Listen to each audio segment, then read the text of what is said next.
welcome to TiEcon Live. My name is Mateen Syed. We have the pleasure of welcoming Elon Musk. He is the chairman of not one, but three companies: SpaceX, SolarCity, and of course, Tesla Motors.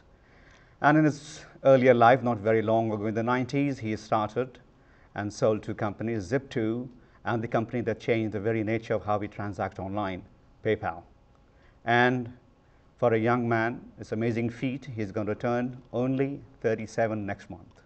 Elon, welcome. Thank you. So off the bat, let's talk about Tesla Motors and the car you drove today. Everybody's talking about it. 220 miles in one charge, 0 to 60 in 4 seconds. Under 4 seconds. Yes. Under 4 seconds. And 2 cents a mile. I think we would love to have that car. It's going to cost us a bit, over 100 grand. Yes. And it's a long line. Of Yes. course, the celebrities have already signed up. Yes. So you have 1,000 already pre-booked. Yes. You went into production in March this year, I think, general production. That's correct. Why the money? Why the wait? Well, the reason it costs over $100,000 right now is because the technology is new and it's still at small scale of production. So the idea is that we start off with the sports car, and it's initially expensive, but then we're working on Model 2, Model 3, Model 4, and with each subsequent model, we bring the price down and we make the functionality of the car better. So Model 2 is a large 4-door sedan with lots of cargo space. You can seat as many as 5 adults, maybe even a scenario where there's 6 adults that can sit in the car. And it's going to have a price which is around $59,000 before any tax incentives. So it's possible tax incentives could bring that price down to $55,000. And then Model 3 will be even lower cost. And so we want to really drive the cost of the vehicles to mass market as soon as possible, because at the point at which the price of the car is comparable with that of other gasoline cars, and you still have the 2 cents a mile, where you can spend maybe $4 or $5 and travel over 200 miles, the equivalent of price of 1 gallon of gas, then at that point, even if you don't care about the environment, you will want to buy this car. And that's really our goal, is to get there as soon as possible. You want to talk a little bit about SpaceX. You're making it economical for a lot of us people who want to travel to space, hopefully one day. You had one Falcon 1, Falcon 2. Can you shed some more light on it? Sure. Well, we have 2 rockets and 1 spacecraft, the Falcon 1, Falcon 9, and then the 2 rockets, and then Dragon is the spacecraft. And initially, we're launching satellites, and then we'll be taking cargo to the space station, and then we'll be upgrading that capability to carry people to orbit and eventually beyond orbit. The great breakthrough that we're hoping to achieve is to build the first fully reusable rocket, and that's never been achieved in rocketry before, and that would be one of the great historic milestones if we're able to do that. Okay. And that's really what will allow the cost of space travel to become much, much less than it is right now. Because you can imagine if this was air travel or really any mode of transport, boats, cars, horses, anything, if you could only use it once, then people would not use that mode of transportation because like a 747 costs hundreds of millions of dollars, and yet you can buy a round-trip ticket from LA to London for $500. And that's because that plane can be used tens of thousands of times, and so the capital cost of the plane is a small component of your ticket cost. But if a 747 could only make 1 flight, then suddenly you'd have hundreds of millions of dollars of capital that has to be paid for by the passengers, and that would make it completely unaffordable. And that's the situation in rocketry today. Okay. To go back to your days of PayPal, you've been a successful entrepreneur twice. What made you come to green tech and at such a huge length? Well, I think the transition to a sustainable energy economy is one of the most important problems facing humanity. Even if you take the environment out of the equation, the fact that there are limited supplies of oil and coal and natural gas mean that we have to find alternatives. And as we're seeing with the price of oil, which is incredibly expensive, and it's going to get worse because we've got growing economies like India, like China, which are growing like gangbusters, and everybody wants a car and everybody wants to have appliances and all the things, and that's a reasonable expectation. I think they should have those things. But it places a huge burden, increased burden on the demand for energy worldwide. And so we must find renewable sources, or the economies will grind to a halt, even if the environment doesn't get destroyed. And so it's just a very, very important, it's the most important problem we face in the 21st century, really. When people talk about things like poverty and disease, and yes, these things are certainly important, but how will we solve them if we have no energy?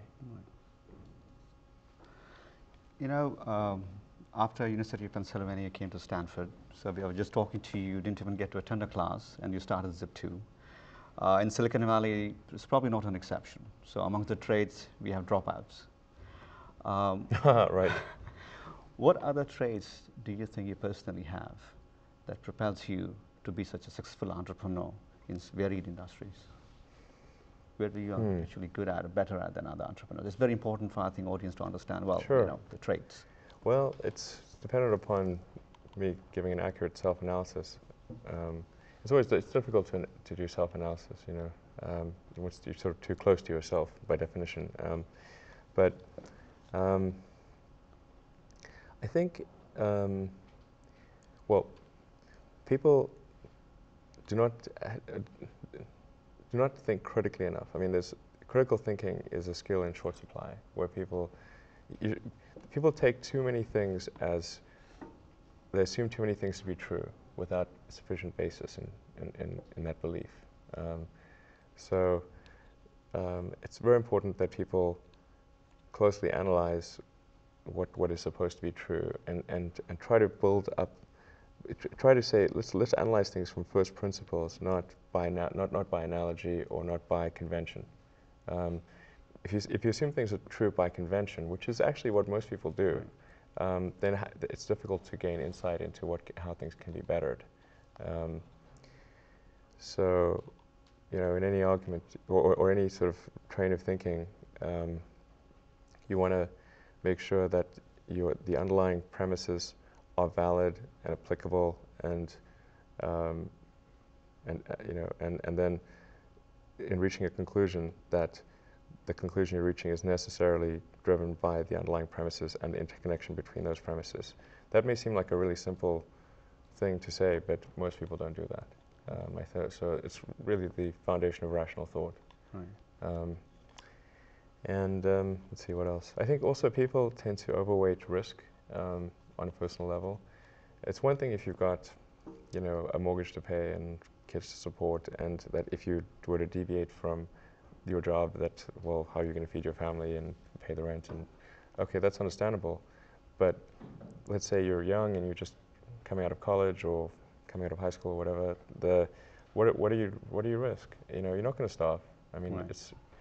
It's really certainly not in any kind of modern economy. It's so easy to earn enough money just to live somewhere and eat food. You could, you know, that's I mean, very easy to do. So I don't know what are they afraid of? They're mostly afraid of failure, I think, or but people should be less risk averse when there's not much at risk. So. You know, you're a young father, 5 kids, 3 dogs. 2 dogs, actually. Yes. How do you find time when you do find time, how do you spend quality time with your family? I mean, 5 kids, it's not easy. Well, it tends to be different things with different parts of the family. With my wife, we like to go out to movies, go out to, you know, if there's try a new restaurant. I love food. I love food too much. I love Indian food, by the way. I love it. It's great. Any particular dish you like from Indian food? Chicken Well, tikka I like masala? I mean, I like yeah, it's sort of a little cliche, but